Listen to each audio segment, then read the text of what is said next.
सोचिए, पहाड़ों की ठंडी हवा, चाय के बगान और दूर से आती हुई टॉय ट्रेन की आवाज़, यह है आज का क्वीन ऑफ हिल्स दार्जिलिंग।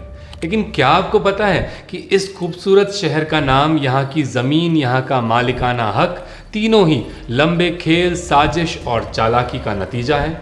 कभी बुद्धिस्ट लामाओं की तपोभूमि, कभी लेप्चा और लिम्बुओं की पवित्र धरती, कभी नेपाल की गोरखा फौज और उनकी खुखरियों का कब्जा, तो फिर कभी अंग्रेज़ों की चालाक कलम का खेल।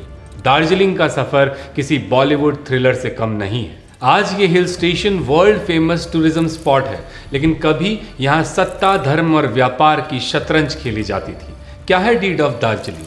क्या वो सच में एक तोहफा था या एक मास्टर स्ट्रोक धोखा? महाकाल डाड़ा पर मोनास्ट्री से शुरू हुआ ये सफ़र कैसे पहुंचा ब्रिटिश ऑफिसर्स के प्लान्स पर, ऐसा प्लान जो पूरे पहाड़ को हड़पना चाहते थे। आज हम बताएंगे कि कैसे दार्जिलिंग कभी नो मैंस लैंड, कभी सिक्किम, कभी नेपाल, कभी लिम्बुआन, कभी ब्रिटिश इंडिया का हिस्सा रहा। नमस्कार, मैं हूं पंकज शास्त्री। द कॉर्ड में आप सभी का स्वागत है।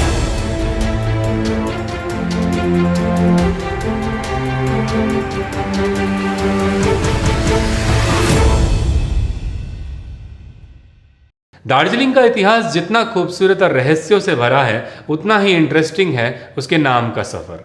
ब्रिटिश बंगाल के गवर्नर लॉरेंस जॉन लमली डंडास के अनुसार दार्जिलिंग आया है दोरजे लिंग से। तिब्बती भाषा में दोरजे का मीनिंग होता है थंडरबोल्ट और लिंग का मतलब लैंड। सुनने में डिवाइन लगता है, लेकिन डंडास का मानना था कि ये नाम सिर्फ मतलब से नहीं बल्कि एक शख्स से भी जुड़ा है, लामा दोरजे रिंजिंग, जिन्होंने 1763 में ऑब्जर्वेटरी हिल यानी कि आज का महाकाल डाड़ा पर एक मोनास्ट्री बनाई थी। इस थ्योरी से एंथ्रोपोलॉजिस्ट ल्यूइस ओमली भी सहमत थे। लेकिन कहानी यहीं ख़त्म नहीं होती। ब्रिटिश इंपीरियल पुलिस के ऑफिसर सोनम वांगफेल लादेनला के परदादा यानी लामा रिंजिंग दोरजे लादेनला के बारे में रोड्स दंपति ने अपनी किताब a man of the frontier में लिखा है कि ये मोनास्ट्री उन्होंने ही बनाई थी। लेकिन 1788 में नेपाल की गोरखा सेना आई और मोनास्ट्री को तोड़ दिया। गोरखा कमांडर जोहार सिंह ने इसे तोड़ा और एक लेप्चा चीफ रूप छिरिंग को वहां का लोकल गवर्नर और टैक्स कलेक्टर बना दिया। उस दौरान दार्जिलिंग में लेप्चा, लिम्बू और भूटिया रहा करते थे।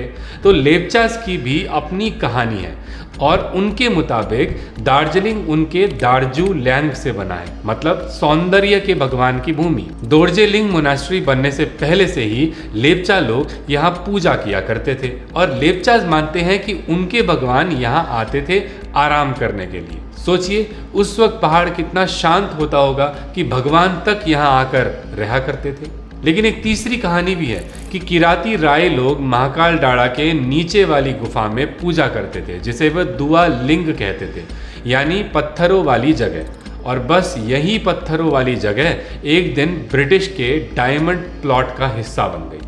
और हाँ, क्वीन ऑफ हिल्स का टाइटल दार्जिलिंग को सबसे पहले दिया था एक स्थानीय हिस्टोरियन इसी डोजे ने। टूटी हुई मोनास्ट्री को बाद में शिफ्ट करके वहां बनाया जाना था जहां आज सेंट एंड्रयूज चर्च है। लेकिन ब्रिटिश गवर्नर को लामाओं के ड्रम्स और ट्रम्पेट की आवाज़ से नींद नहीं आती थी, तो फाइनल डिसीजन लिया गया 1860 के दशक में इस मोनास्ट्री को भूटिया बस्ती में शिफ्ट कर दिया गया। पर 1880 तक बुद्धिस्ट लोग ऑब्जर्वेटरी हिल पर ही प्रार्थना किया करते थे। और सिर्फ बुद्धिस्ट ही नहीं, नेपाली लोग भी यहाँ बकरे और कबूतर की बलि दिया करते थे। फिर अर्ली 1900s में 3 जोगी आए, जिन्हें लगा कि ऊपर वाली केव में शिवलिंग है, बस वहीं से ये जगह हिंदुओं के लिए भी पवित्र बन गई। आज हम इसे महाकाल मंदिर के नाम से जानते हैं। अब क्योंकि हमने लिम्बुओं का जिक्र किया, तो जे.आर. सुब्बा अपनी किताब में लिखते हैं कि लिम्बुआन यानी लिम्बू लोगों का देश अरुण नदी से लेकर तीस्ता नदी के बीच का एरिया था और सिक्किम में छोग्याल रूल शुरू होने से पहले दार्जिलिंग भी लिम्बुआन का पार्ट था। 1642 के बाद लिम्बू और लेप्चा दोनों ने लोमॉन सोंगसुम एग्रीमेंट के तहत भूटिया सुप्रीमेसी मान ली। इसी के साथ फुनसोक नामग्याल सिक्किम के पहले छोग्याल बने और दार्जिलिंग भी किंगडम ऑफ सिक्किम के अंडर आ गया। 1775 में नेपाल के राजा पृथ्वी नारायण शाह की डेथ के बाद भी गोरखा सेना का एक्सपेंशन रुका नहीं। 1788 में गोरखा कमांडर जौहर सिंह सिक्किम की कैपिटल राबदेंसे तक पहुंच गए। दूसरी तरफ एक और कमांडर पूर्ण आले इलाम से सिक्किम की तरफ मार्च कर रहे थे, पर सिक्किम के राजा के पास भी एक ट्रम्प कार्ड था, लेपचा कमांडर छोटू। इस आदमी ने गोरखा फोर्सेस को 17 बार हराया और तीस्ता तक ही रोक दिया। इन जीतों के बाद उन्हें 17 जीत का टाइटल मिला। फिर भी 1814 तक दार्जिलिंग के काफ़ी एरियाज गोरखा की सेना के कंट्रोल में आ चुके थे। और तब आते हैं अंग्रेज, शुरू होती है Anglo Gorkha war, result Nepal की हार और 1816 की ट्रीटी ऑफ सुगौली। इस ट्रीटी के अंडर नेपाल को मेची से तीस्ता तक का एरिया ब्रिटिश को देना पड़ा और वहीं से नेपाल का आज वाला मैप फिक्स हो गया। 10 फरवरी 1817 को अंग्रेज मेची से तीस्ता के बीच का पूरा रीजन ट्रीटी ऑफ तितालिया के अंडर सिक्किम के छोग्याल को वापस दे देते हैं, लेकिन एक शर्त लगाई जाती है, अगर फ्यूचर में किंगडम ऑफ सिक्किम और नेपाल के बीच कभी बॉर्डर डिस्प्यूट होता है तो छोग्याल को ब्रिटिश की मदद लेनी ही पड़ेगी। इस डील के बाद जो रीजन सिक्किम का असली हिस्सा था वो तो छोग्याल को मिल गया, लेकिन एक जगह थी जहां अंग्रेज अपनी नज़र गाड़ के बैठे थे, दार्जिलिंग। शुरुआत में ये नज़रें गर्मियों से राहत पाने की थी, लेकिन धीरे धीरे अंग्रेज़ों का ये मोटिव प्रॉफिट अर्निंग में बदलता गया। ट्रीटी के सिर्फ 10 साल बाद मिरिक के पास अंतुडाड़ा में सिक्किम और नेपाल के बीच बॉर्डर डिस्प्यूट शुरू हो जाता है। छोग्याल ईस्ट इंडिया कंपनी से इस मसले का सॉल्यूशन मांगते हैं, तो भेजा जाता है सिक्किम के सबसे nearest British commercial resident Malda के JW ग्रांट को। कलकत्ता से ऑर्डर्स लेकर आते हैं कैप्टन जॉर्ज एलिमर लॉयड और दोनों ऑफिसर फरवरी 1829 में 6 दिन के लिए दार्जिलिंग के घूम एरिया में कैंप लगाते हैं। अंतुडाड़ा की लोकेशन वेरीफाई करने के बाद पता चलता है कि वो मेची नदी के वेस्ट में है, मतलब नेपाल के अंदर। लेकिन इस ट्रिप में एक इंटरेस्टिंग ट्विस्ट आ जाता है। दोनों ऑफिसर्स को दार्जिलिंग इतना पसंद आ जाता है कि कलकत्ता लौट के वो governor general Lord William Bentinck को रेकमेंड करते हैं कि दार्जिलिंग को एक हेल्थ सैनिटोरियम बनाया जाए। अगले साल 1830 में deputy surveyor general James Herbert और JW ग्रांट वापस आते हैं, इस बार प्रॉपर सर्वे के लिए। हिस्टोरियन फ्रेड पिन अपनी किताब द रोड ऑफ डेस्टिनी में लिखते हैं कि कैप्टन लॉयड ने दार्जिलिंग को डिस्क्राइब किया था, कुछ पुराने गांव, कुछ दुकानें, एक लेपचा काजी का घर जो अब खंडर बन चुका था, पत्थर की बनी मोनास्ट्री और मंदिर, काजियों और लामाओं की कब्रें और पहाड़ों से बहते पानी के झरने। ये सारी ऑब्जर्वेशंस 1829 की हैं। अब क्योंकि अंग्रेज़ों की मदद से सिक्किम अपना हर वो हिस्सा वापस ले चुका था जो नेपाल के गोरखा ले गए थे, तो 1835 में छोग्याल उन्हें मना नहीं कर पाए। किस लिए? डीड ऑफ दार्जिलिंग के लिए।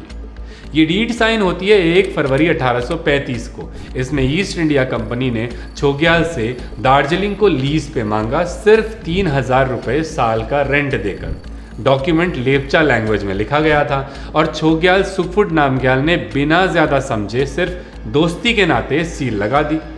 इस डीड में एक और इम्पॉर्टेंट बात लिखी थी जिसका लोग ज़्यादा जिक्र नहीं करते। दार्जिलिंग का जो एरिया ऑफिशियली डीड में लिखा था उसे दार्जिलिंग ट्रैक्ट कहा गया और अंग्रेज इसे अपना नया एसेट मान रहे थे। ओरिजिनल एग्रीमेंट सिर्फ आज के दार्जिलिंग मेन टाउन यानी ऑब्जर्वेटरी हिल और आसपास के सराउंडिंग एरियाज को लेकर था, लेकिन जब डीड स्टैंप हुई तो सडनली इसमें लिखा गया कि एरिया 30 मील ऊपर नीचे और 6-10 मील साइड्स में भी इंक्लूडेड है।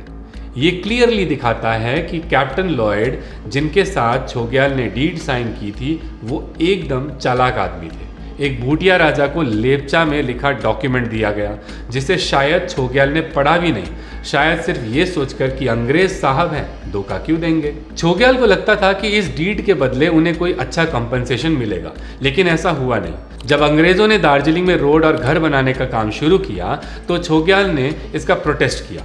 इस प्रोटेस्ट के बाद कंपनसेशन के रूप में अंग्रेज़ों ने उन्हें एक डबल बैरल्ड गन, एक राइफल, 20 यार्ड का लाल कपड़ा और 2 शॉल दिए। लेकिन छोग्याल यहाँ रुकने वाले नहीं थे, उन्होंने कुछ और डिमांड्स रखी। डॉक्टर आर्चिबल्ड कैम्पबेल जो लॉयड के बाद दार्जिलिंग ट्रैक्ट के पहले सुपरिटेंडेंट बने, उन्हें छोग्याल ने एक लेटर लिखा। लेटर में छोग्याल ने लिखा कि लॉयड ने ये प्रॉमिस किया था कि जितनी भी लीज पेमेंट की डिमांड छोग्याल करेंगे वो दी जाएगी। साथ ही सिक्किम की टेरिटरी को तंबर नदी तक एक्सटेंड किया जाएगा और कुम्मू प्रधान जिसने सिक्किम के टैक्स में चोरी की थी उसे सिक्किम के हवाले किया जाएगा। इन डिमांड्स को सुनकर ईस्ट इंडिया कंपनी ने कंपनसेशन बढ़ाकर सालाना 6,000 रुपये कर दिया।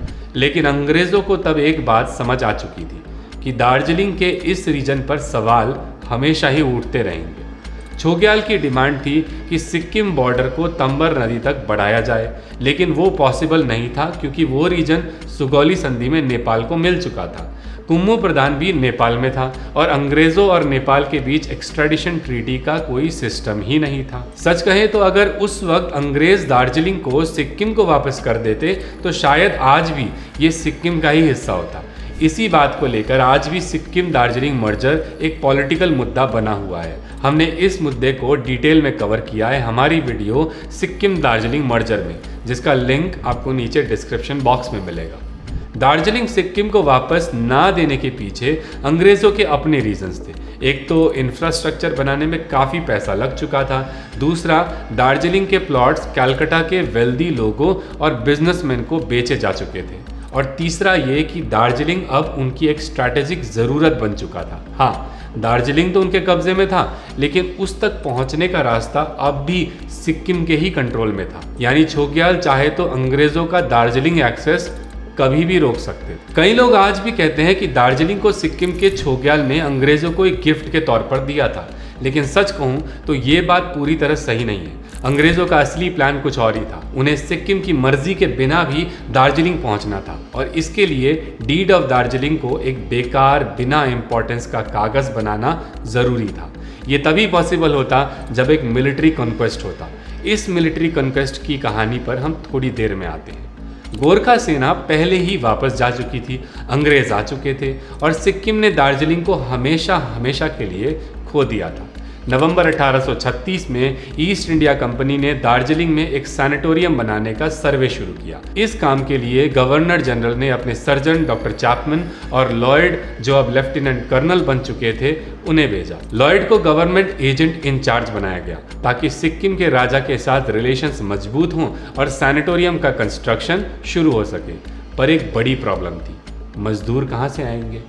बसंत लामा की किताब स्टोरी ऑफ दार्जिलिंग में लिखा है कि पहाड़ों में रहने वाले लोग ज़्यादातर नोमैडिक थे। ऊपर से छोग्याल ने अपने लोगों को ऑर्डर दे दिया था कि अंग्रेज़ों का काम में मदद ना करें। शायद इसी वजह से अंग्रेज़ों ने दार्जिलिंग में काम करने के लिए लोग बाहर से बुलाए। उन्होंने उन लेप्चा फैमिलीज़ को भी दार्जिलिंग में सेटल होने का मौका दिया जो छोग्याल के अगेंस्ट गए थे और नेपाल के इलाम में बस गए थे। 2 जुलाई 1838 को लेफ्टिनेंट जॉन गिल्मर को एग्जीक्यूटिव इंजीनियर अपॉइंट किया गया ताकि तराई से दार्जिलिंग तक एक रोड बन सके। गिल्मर ने पंखाबारी से काम शुरू किया, लेकिन बीमारी के चलते काम छोड़ना पड़ा। 13 मई 1839 को फर्स्ट लेफ्टिनेंट रॉबर्ट नेपियर ने यह जिम्मेदारी संभाली। कंस्ट्रक्शन शुरू हुआ सिलीगुड़ी से। रोड पहले पंखाबारी तक जाता, वहां से पुराने डाक बंगला के पास से करशंग पहुंचता, फिर आज के डाउहिल और विक्टोरिया स्कूल्स के रास्ते चिमनी पहुंचता, जहां एक और डाक बंगला था। वहां से मालदीराम, फिर सिंचल के गोल्फ ग्राउंड और आगे जलपहाड़ और टाइगर हिल तक, जहां 2 डाक बंगला थे। इसीलिए इस जगह का नाम पड़ा जोर बंगला। उसके बाद रोड आलूबारी से होते हुए चौरस्ता पहुंचता। इस रूट को ओल्ड मिलिट्री रोड कहा गया। लेकिन एक प्रॉब्लम थी, करशंग तक पहुंचते ही एलिवेशन इतना ज़्यादा था कि रास्ता काफ़ी चैलेंजिंग था। 3 दशक बाद डिसाइड हुआ कि एक नया रोड बनाया जाए, और तब बना हिलकाट रोड, जिसकी डिटेल्ड हिस्ट्री हमने अपनी वीडियो हिस्ट्री ऑफ हिलकाट रोड में कवर की है। लिंक आपको नीचे डिस्क्रिप्शन बॉक्स में मिल जाएगी। अब वापस आते हैं अपनी कहानी पर मिलिट्री कॉन्क्वेस्ट के चैप्टर में। साल 1848 में दार्जिलिंग में एक नए कैरेक्टर की एंट्री होती है, sir Joseph Dalton Hooker. Hooker एक बॉटनिस्ट थे।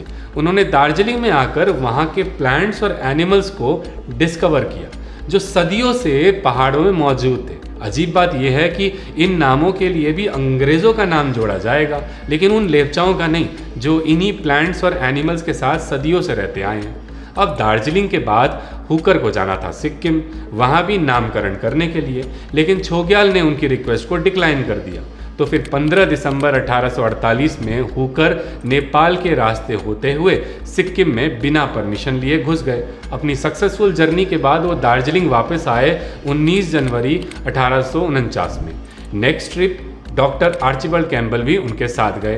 पहले छोग्याल से मिलने की कोशिश की, फिर बिना परमिशन तिब्बत जाने की। 7 नवंबर को छोग्याल के सोल्जर्स ने इन्हें पकड़ लिया। ये एनकाउंटर एक कैजुअल मिसअंडरस्टैंडिंग लग सकता था, लेकिन ये पहले से ही प्लान्ड। 20 नवंबर में छोग्याल के प्राइम मिनिस्टर दोनों से मिलते हैं और उनकी मेहमान नवाजी करते हैं। इन सभी इंसिडेंसेस को हुकर अपने अकाउंट्स हिमालयन जर्नल्स में लिखते जाते हैं। दोनों को मौका दिया जाता है कि वे अपने करीबियों को खत लिख सके, जिसका फ़ायदा उठाकर हुकर लिखते हैं a private account of the whole affair to the governor general. Hooker के इन अकाउंट्स के दम पर ईस्ट इंडिया कंपनी को मौका मिल जाता है छोग्याल के अगेंस्ट जाने का, जो कि कैम्पबेल शुरुआत से ही चाहते थे। 9 दिसंबर को रिलीज होने तक उनका असली मिशन पूरा हो चुका था। हुकर ने क्लेम किया कि उनके पास परमिट था, लेकिन रिकॉर्ड्स में ना उनके पास ना कैम्पबेल के पास ऐसा कोई प्रूफ था। अब ईस्ट इंडिया कंपनी छोग्याल से बदला लेना चाहती थी। 1850 में कैम्पबेल कुछ मिलिट्री सोल्जर्स लेकर सिक्किम की ओर गए और कुछ ही हफ्तों में विड्रॉ भी कर लिया, और इस इंसिडेंट के बाद दार्जिलिंग ट्रैक्ट के एरिया को बढ़ा दिया गया, नेपाल के बॉर्डर मेची तक और ईस्ट में तीस्ता नदी तक। अब दार्जिलिंग का 640 स्क्वायर मील का एरिया ब्रिटिश के अंडर आ चुका था, जिसमें मौजूद था सिलीगुड़ी का तराई एरिया, खरीबारी और फांसी देवा। ये रीजन अब सिक्किम हमेशा के लिए गंवा चुका था। यही नहीं, अंग्रेजों ने छोग्याल को लीज रेंट भी देना बंद कर दिया था। यहाँ तक कि छोग्याल के अगेंस्ट जाने वाले लोगों को अंग्रेजों ने अपना दोस्त बनाकर दार्जिलिंग बुलाया और उन्हें अपनी प्रोटेक्शन भी दी। डीड ऑफ दार्जिलिंग एक तरह से बेमतलब की हो चुकी थी और फिर एस्टैब्लिश की गई 1 जुलाई 1850 में दार्जिलिंग म्यूनिसिपैलिटी, जिसमें 12 कमिश्नर्स अपॉइंट किए गए। कर्शोंग इंक्लूडिंग पंखाबारी दार्जिलिंग म्यूनिसिपैलिटी का एक वार्ड बन गया। 1868 में डीआई फंड यानी दार्जिलिंग इम्प्रूवमेंट फंड स्थापित किया गया। 1879 में कर्शोंग को एक इंडिपेंडेंट म्यूनिसिपैलिटी बनाया गया और दार्जिलिंग म्यूनिसिपैलिटी को हिल कार्ट रोड के मेंटेनेंस की रिस्पॉन्सिबिलिटी दी गई, जो कि बाद में 1881 में दार्जिलिंग हिमालयन रेलवेज को मिली। अगर आप वीडियो को देखते देखते यहाँ तक पहुँच गए हैं तो इसका मतलब है कि आपको हमारी मेहनत पसंद आई है। द कॉर्ड को आप सभी ने जो प्यार और भरोसा दिया है, उसी ने हमें ये सफ़र तय करने की हिम्मत दी है। हमारा मकसद सिंपल है, देश के उन कोने खानों की कहानियाँ आप तक लाना जहाँ पर मेन स्ट्रीम मीडिया का कैमरा नहीं पहुँच पाता। लेकिन इस सफ़र में सिर्फ जुनून ही नहीं, रिसोर्सेज की भी ज़रूरत होती है। अगर आपको लगता है कि हमारी मेहनत, हमारी रिसर्च और हमारी आवाज़ आप तक ज़रूरी सच ले आती है, तो आप स्क्रीन पर दिए हुए QR कोड के ज़रिए हमें सपोर्ट कर सकते हैं, क्योंकि जर्नलिज़्म तभी ज़िंदा रहेगा जब आप जैसे लोग उसे अपना सहयोग देंगे। शुरुआत में दार्जिलिंग म्यूनिसिपैलिटी को आज के एम्प्लॉयमेंट एक्सचेंज बिल्डिंग में बनाया गया था, जिसे तब बंगाल सेक्रेटेरिएट बिल्डिंग कहा जाता था। दार्जिलिंग म्यूनिसिपैलिटी की प्रेजेंट बिल्डिंग की नींव रखी गई 27 मई 1917 को उस वक्त के बंगाल गवर्नर RH लॉरेंस द्वारा, और पूरे 150 सालों बाद यानी 29 फरवरी 2000 को म्यूनिसिपैलिटी को एक कॉरपोरेशन बनाया गया। 1835 में दार्जिलिंग सिक्किम के हाथों से जा चुका था, लेकिन छोग्याल का मन उस समझौते से कभी साफ नहीं हो पाया। कई बार छोटे मोटे विवाद होते रहे, कभी बॉर्डर्स को लेकर, कभी रोड कंस्ट्रक्शंस को लेकर, कभी ब्रिटिश सब्जेक्ट्स को, तो कभी छोग्याल की प्रजा को लेकर, तो कभी ब्रिटिश ऑफिसर्स के साथ टकराव को लेकर। हुकर इंसिडेंट के बाद अंग्रेज़ों को इतना तो पता चल गया था कि दार्जिलिंग पर हक तो उनका है, लेकिन जब तक छोग्याल को सिक्किम को कंट्रोल में नहीं लाया जाएगा तब तक ये इश्यूज होते ही रहेंगे। अंग्रेज़ क्लियरली चाहते थे कि सिक्किम एक बफर स्टेट बनकर रहे उनके और तिब्बत के बीच ट्रेड में, और अंग्रेज़ों का सिक्किम पर भी कंट्रोल रहे, लेकिन छोग्याल बार बार नॉन कोऑपरेशन करते रहे। 1860 में फिर से ब्रिटिशर और सिक्किम के बीच कन्फ्लिक्ट हो जाता है, ट्रेड रूट्स क्लोज हो जाते हैं, फिर से ब्रिटिश ट्रैवलर्स को सिक्किम में रोका जाता है और अंग्रेज़ मिलिट्री प्रेशर क्रिएट करते हैं। रिजल्ट निकलता है एक और ट्रीटी, 1861 की ट्रीटी ऑफ तुमलोंग या फिर treaty of humiliation for Sikkim, जिसने सिक्किम को एक ब्रिटिश प्रोटेक्टोरेट बना दिया। हम इस ट्रीटी को एक्सप्लेन तो नहीं करेंगे, लेकिन इसमें कुछ की पॉइंट्स थे जो डायरेक्टली दार्जिलिंग को इम्पैक्ट करते थे। जैसे पहला, ब्रिटिश की फ्री एंट्री सिक्किम में। अब ब्रिटिश ऑफिशियल्स, ट्रेडर्स और सर्वेयर्स बिना रोक टोक सिक्किम में जा सकते थे। मतलब दार्जिलिंग से सिक्किम का जो गेटवे था वो अब परमानेंटली ओपन हो गया। दूसरा, ट्रेड रूट्स कंट्रोल। दार्जिलिंग अब ऑफिशियली ब्रिटिश का स्टेजिंग पॉइंट बन गया सिक्किम और तिब्बत के लिए। जो गुड्स और लोग पहले रिस्ट्रिक्टेड रूट से जाते थे, अब उनके लिए डायरेक्ट ब्रिटिश हाईवे बन गया। तीसरा, सिक्किम की पॉलिटिकल सबऑर्डिनेशन। ट्रीटी ने क्लियर कर दिया कि सिक्किम ब्रिटिश सुपीरियर पावर को मानेगा। मतलब अगर कोई बॉर्डर डिस्प्यूट हुआ तो डिसीजन ब्रिटिश का होगा और ऑब्वियस है कि वो दार्जिलिंग के फेवर में ही होगा। दार्जिलिंग पर इस ट्रीटी का असर ये हुआ कि पहले सिक्किम कभी कभी ब्रिटिश ट्रैवलर्स को रोक लेता था। टुमलोंग ट्रीटी के बाद दार्जिलिंग का बॉर्डर ऑफिशियली सिक्योर हो गया। अब कोई सिक्किम का गार्ड या ऑफिशियल अंग्रेज़ों को सिक्किम रीजन में एंट्री करने पर नहीं रोक सकता था। दार्जिलिंग अब सिर्फ एक सैनिटोरियम नहीं रहा, ये सिक्किम, तिब्बत और भूटान जाने का प्राइमरी ब्रिटिश बेस बन गया। ट्रेड, इंटेलिजेंस गैदरिंग, मिशनरीज सब यहीं से गुजरने लगे। सेफ बॉर्डर का मतलब था कि ब्रिटिश ने दार्जिलिंग में roads, tea gardens, market infrastructure और पोस्टल नेटवर्क फुल स्पीड में डेवलप किया। 1860 के बाद टी इंडस्ट्री का जो बूम आया वो इसी पॉलिटिकल स्टेबिलिटी की वजह से था। सिक्किम के लिए दार्जिलिंग का एक्सचेंज शायद सिर्फ एक ग्रांट था जिसमें उन्होंने अंग्रेज़ों को कुछ दिया और उनसे कुछ लिया, लेकिन अंग्रेज़ों के लिए ये इंडिया के नॉर्दर्न फ्रंटियर में कदम बढ़ाने के लिए एक इम्पॉर्टेंट ट्रेड था, जिस वजह से अंग्रेज़ हिल स्टेट्स और तिब्बत के साथ क्लोज कॉन्टैक्ट सेटअप कर पाए। दार्जिलिंग की कहानी यहाँ ख़त्म नहीं होती। तुमलोंग ट्रीटी ने सिर्फ ब्रिटिश के लिए एक सिक्योर गेटवे बनाया था, लेकिन इसका मतलब था कि अब पहाड़ों का असली खेल शुरू होगा। चाय के बगान, रेलवे लाइन और वो क्वीन ऑफ हिल्स का ब्रांड जो आज हम देखते हैं। लेकिन इस चमक के पीछे कभी छोग्याल के गुस्से, कभी गोरखाओं की खुखरी और कभी ब्रिटिश चालाकी की कहानी छुपी हुई है। अगला हिस्सा आपको दिखाएगा कैसे एक छोटा सा सैनिटोरियम बन गया पूरे पहाड़ों का इकोनॉमिक, पॉलिटिकल और कल्चरल एपिसेंटर, और कैसे इस सफ़र में दार्जिलिंग सिर्फ एक जगह नहीं बल्कि एक पूरा आइडिया बन गया। एक ऐसा आइडिया जो आज भी आइडेंटिटी, पॉलिटिक्स और ज़मीन के सवालों को ज़िंदा रखता है। मैं हूँ पंकज शास्त्री, द कॉर्ड में आपका साथी। हम मिलेंगे अगले पार्ट में, जहां हम देखेंगे दार्जिलिंग का वो चैप्टर जिसमें ब्रिटिशर के बेस सेटअप के बाद दार्जिलिंग की डेवलपमेंट और पहाड़ों का असली पावर गेम लिखा गया है।